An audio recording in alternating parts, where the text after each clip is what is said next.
JPS Techno Courses Medical Coding, SAP FICO, SAP ABAP, SAP Security. For contact. గత 3 రోజుల నుంచి కూడా కూకట్పల్లి సంగీత్ నగర్లో జరిగిన సహస్ర హత్య గురించి అందరూ మాట్లాడుకుంటున్నారు.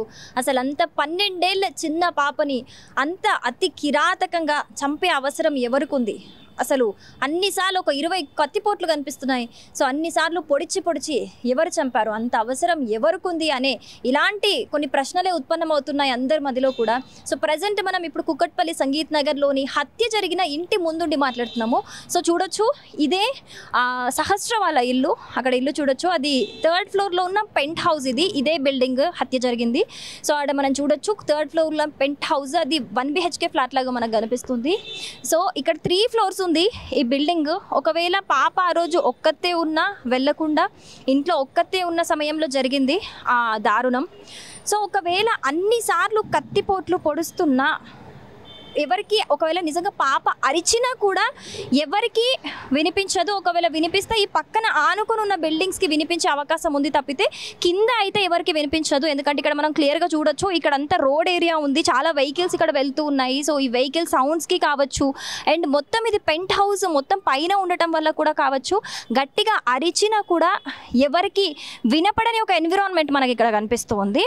సో ఇక్కడ మనం నేబర్స్ అందరినీ కూడా అడిగి చూసాము, ఎవరికి కూడా ఎలాంటి అరుపు వినపడలేదని చెప్తున్నారు. బట్ పక్కన ఇట్ సైడ్ ఉన్న ఒక ఇంటికి, అంటే ఇంటిని ఆనుకొని ఉన్న ఒక ఇంటికి అయితే పక్కన ఒకరికి డాడీ అని అరుపులు వినిపించినట్లుగా చెప్పారనమాట. బట్ అది ఒక దారుణం. అంటే మధ్యాహ్నం అందరూ పాప హత్యకి గురైంది అని తెలిసిన తర్వాత అందరూ మాట్లాడుకుంటే బయటికి వచ్చిన నిజం.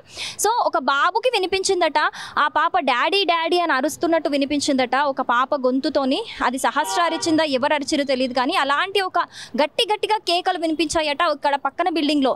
ఇక్కడ చూడొచ్చు మనం, ఈ పక్కన బిల్డింగ్లో ఉన్న ఒక బాబుకు వినిపించాయట అరుపులు. సో బయటికి వచ్చి చూస్తే తప్పితే అక్కడ ఎవ్వరు కనిపించలేదు, ఏం లేదని చెప్పేసి వాళ్ళు లైట్ తీసుకున్నారు. కానీ ఆ అరుపులు వినిపించిన మధ్యాహ్నమే ఇలా హత్య జరిగినట్లుగా వాళ్ళకి తెలిసిందని ఇక్కడ నేబర్స్ చెబుతున్నారు. సో ఇక్కడ మనం చూడొచ్చు, ఈ బిల్డింగ్లో కింద గేట్కి కూడా outside delivery boys are not allowed. అంటే కొత్త పర్సన్స్ ఎవరైనా డెలివరీ కోసం వచ్చినా కూడా ఎవరు కూడా బిల్డింగ్ లోపలికి వెళ్ళొద్దు అని చెప్పేసి ఓనర్ చాలా స్ట్రిక్ట్గా ఆ బోర్డు పెట్టడం అయితే జరిగిందట. సో కింద గేట్కి, సో ఎవరైనా డెలివరీ కోసం కొత్త వాళ్ళు ఎవరైనా ఏదైనా వచ్చినా కానీ ఈ బిల్డింగ్ మొత్తంలో 6 ఫ్యామిలీస్ ఉన్నాయి కంప్లీట్గా, కింద గ్రౌండ్ ఫ్లోర్తో కలిపి 6 ఫ్యామిలీస్ ఉన్నాయి ఇక్కడ. సో వాళ్ళు ఎవరైనా సరే ఏదైనా డెలివరీ వచ్చినా, ఫుడ్ వచ్చినా, ఏది వచ్చినా కిందికి వచ్చే తీసుకోవాలి తప్పితే కొత్త వాళ్ళు ఎవరు పైనకి వెళ్ళొద్దు అనే ఒక రూల్ కూడా ఉంది ఈ బిల్డింగ్కి. సో మనం ఇక్కడ చూడొచ్చు. అండ్ ఏదైతే చెబుతున్నారో సంజీవ్ రావుని అనుమానితుడిగా తీసుకొని విచారిస్తున్నారు పోలీసులు అని చెప్పేసి, ఆ సంజీవ్ రావు ఫ్యామిలీ అనేది ఇక్కడ 2nd ఫ్లోర్లో ఈ ఇంటిగా మనం చూడొచ్చు. ఏదైతే బ్లూ కలర్ కర్టెన్ ఉందో ఆ కర్టెన్ ఇంట్లో సంజీవరావు ఫ్యామిలీ ఉంటారు. సో అతన్ని ఒక అనుమానితుడిగా మాత్రమే పోలీసులు తీసుకొని విచారిస్తూ ఉన్నారు. మరి ఏంటి అంటే ఇన్వెస్టిగేట్ చేసిన తర్వాతనే తెలుస్తుంది ఎవరు చేశారు ఇలా అని చెప్పేసి. సో ఇక్కడ మనం చూసుకోవచ్చు, ఇది కార్నర్లో ఉన్న బిల్డింగ్లో ఈ దారుణం జరిగింది. సో ఈ సరౌండింగ్స్లో అయితే ఎక్కడ సీసీటీవీ ఫుటేజ్ అనేది లేదు. సో అక్కడ 2nd బిల్డింగ్ అంటే కొంచెం క్రాస్లో అక్కడ ఉన్న బిల్డింగ్కి ఒక సీసీటీవీ ఫుటేజ్ మనకు కనిపిస్తుంది అక్కడ, కానీ అది వర్క్ అవ్వట్లేదు, ఓన్లీ ప్రెజెంట్ మాత్రమే రికార్డ్ అవుతుంది, దానికి ఫుటేజ్ అంటే కంప్లీట్ బ్యాకప్ ఉండదని చెప్తున్నారు. సో లాస్ట్ బిల్డింగ్ అక్కడ మనకి ఏదైతే కరెంట్ పోల్ కమాన్ కనిపిస్తుందో అక్కడ ఒక సీసీటీవీ ఫుటేజ్ ఉంది. సో అది ఇక్కడ గల్లీ ఎండ్ వరకు కనిపిస్తుంది. అంటే ఎవరైనా కొత్త వాళ్ళు వచ్చినా కూడా ఆ రోజు తెలిసే ఛాన్సెస్ దాంట్లో రికార్డ్ అయి ఉంటాయి. సో దానికి సంబంధించిన సీసీటీవీ ఫుటేజ్ తీసుకొని పోలీసులు ఇప్పుడు ఇన్వెస్టిగేట్ చేస్తున్నట్టుగా కనిపిస్తోంది. సో ఈ విషయం తెలిసినాక కూడా నేబర్స్ అందరూ కూడా ఒకసారి చెక్ చేశారట, ఆ రోజు ఎవరైనా కొత్త వాళ్ళు వచ్చారా, ఎవరైనా పైకి వెళ్ళారా అని చెప్పేసి కూడా ఇక్కడ నేబర్స్ అందరూ కూడా చెక్ చేశారట. కానీ ఎవ్వరు కూడా కొత్త వాళ్ళు ఈ బిల్డింగ్ దాటి పైకి ఎక్కినట్లు కూడా కనిపించట్లేదు. ఒకవేళ కొత్త వాళ్ళు పైకి వచ్చినా కూడా మనకి ఈ బిల్డింగ్ అయితే లిఫ్ట్ లేదు, కింద కంప్లీట్గా కింది నుంచి పైన దాకా 3 ఫ్లోర్లు మెట్లెక్కుకుంటూనే వెళ్ళాలి. మెట్లెక్కుకుంటూ వెళ్ళి మరి అంత అతి కిరాతకంగా హత్య చేసి పారిపోయేంత ఎవరికుంటుంది, అంత అవసరం ఎవరికుంటుంది అనేదే ఇప్పుడు నిజంగా అదే కోణంలో కూడా ఇప్పుడు పోలీసులు ఇన్వెస్టిగేట్ చేస్తున్నారు. సో మనం ఇప్పుడు చూడొచ్చు, అక్కడ ఆ ఇంట్లో చూడొచ్చు మనము, నిజంగా ఒకవేళ పాప అరిచినా కూడా అక్కడ ఎవరికి వినిపించదు కింద, ఎందుకంటే కింద కంప్లీట్ ట్రాఫిక్ సౌండ్స్ ఎక్కువగా వినిపిస్తున్నాయి. సో పాప కూడా ఒక్కతే ఉండడం వల్ల కూడా అంటే ఒకవేళ అరిచినా కూడా ఎవరికి వినిపించదు. అలాంటి ఒక ఎన్విరాన్మెంట్ మనకి ఇక్కడ అయితే కనిపిస్తుంది. సో దీనికి సంబంధించి పోస్ట్ మార్టం రిపోర్ట్ అనేది కూడా ఈ కేసులో చాలా కీలకంగా మారుతుంది.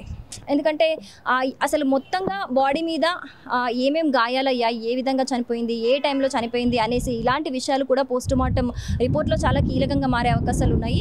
సో మొత్తంగా అయితే ఆ పాప ఒంటి మీద 20 కత్తిగాట్లు ఉన్నాయి. సో దానికి వాడిన ఒక కత్తి కూడా చాలా చిన్నదై ఉంటుంది, షార్ప్ ఉంటుంది, చాలా చిన్నదై ఉంటుందని చెప్పేసి కూడా పోలీసులు అనుమానం వ్యక్తం చేస్తున్నారు. ఎందుకంటే ఘాట్లన్నీ చిన్న చిన్నగా కనిపిస్తున్నాయి ఆ కత్తి ఘాట్లన్నీ. అయితే సో ఈ రోజు అయితే 3వ రోజు ఇన్వెస్టిగేషన్ అయితే జరుగుతుంది ఈ పాప కేసుకి సంబంధించి. మొత్తం పోలీసులు కూడా ఒక 5 బృందాలుగా ఏర్పడి కూడా చాలా దృష్టి కేంద్రీకరించి మరి దీని గురించి ఇన్వెస్టిగేట్ చేస్తున్నారు. కాసేపటి క్రితమే SOT పోలీసులు వచ్చి కూడా ఇక్కడ ఉన్న ఈ బిల్డింగ్లో ఉన్న వాళ్ళందరినీ కూడా ఇన్వెస్టిగేట్ చేసి అసలు పాప మార్నింగ్ ఏ టైంకి పాప కనిపించింది, ఎవరికైనా కనిపించిందా, ఆ రోజు ఎక్కడికి వెళ్ళింది, ఏంటి అనే డీటెయిల్స్ అన్నీ కూడా మీరెక్కడున్నారు, ఎవరైనా కొత్త వాళ్ళు వచ్చారా, ఇలాంటి క్వశ్చన్స్ అన్నీ కూడా అడిగి తెలుసుకుంటున్నారు. సో మొత్తంగా అయితే 12 ఏళ్ల బాలిక సహస్ర హత్య కేసుకి సంబంధించి అయితే ఈరోజు 3వ రోజు ఇన్వెస్టిగేషన్ పూర్తి చేస్తూ ఉన్నారు పోలీసులు. సో ప్రస్తుత పరిస్థితి అయితే ఇక్కడ ఈరోజు చాలా గందరగోళ పరిస్థితి కనిపిస్తూ ఉంది. ఎందుకంటే పోలీసులు కావచ్చు లేకపోతే అందరూ కావచ్చు ఇక్కడ విచారణ చేస్తున్నారు, కింద అందరినీ నేబర్స్ని అడుగుతున్నారు. సో నేబర్స్ కూడా మాకు ఎవరు కొత్త వాళ్ళు అయితే కనిపించలేదు, మాకు కూడా ఏం తెలియదు, ఎవరైనా అంటే పోలీసులు ఇన్వెస్టిగేషన్ చెప్తే తప్పితే మాకు కూడా ఎవరు చేశారు, ఎందుకు చేశారు అనేది కూడా మాకు ఎవరి మీద అనుమానం లేదు అని అయితే ఇప్పటికీ ఇక్కడ ఉన్న నేబర్స్ అయితే చెబుతున్నారు. కెమెరామ్యాన్ నగేష్తో శిరీష, సుమన్ టీవీ, కూకట్పల్లి నుంచి. సుమన్ టీవీలో మీ పర్సనల్ అండ్ బిజినెస్ ప్రమోషన్స్ కోసం కింది నెంబర్కి కాంటాక్ట్ చేయండి. డ్రగ్స్, గంజాయి లాంటి చెడు వ్యసనాలకు దూరంగా ఉండండి. తాత్కాలిక ఆనందం కోసం జీవితాలని నాశనం చేసుకోవద్దు. డ్రగ్స్ విక్రయాలు, దందాలు నిర్వహిస్తే 1800-599-6969 టోల్ ఫ్రీ నంబర్ కి కాల్ చేయండి. డ్రగ్స్, గంజాయిని నిర్మూలిద్దాం, భవిష్యత్తును కాపాడదాం.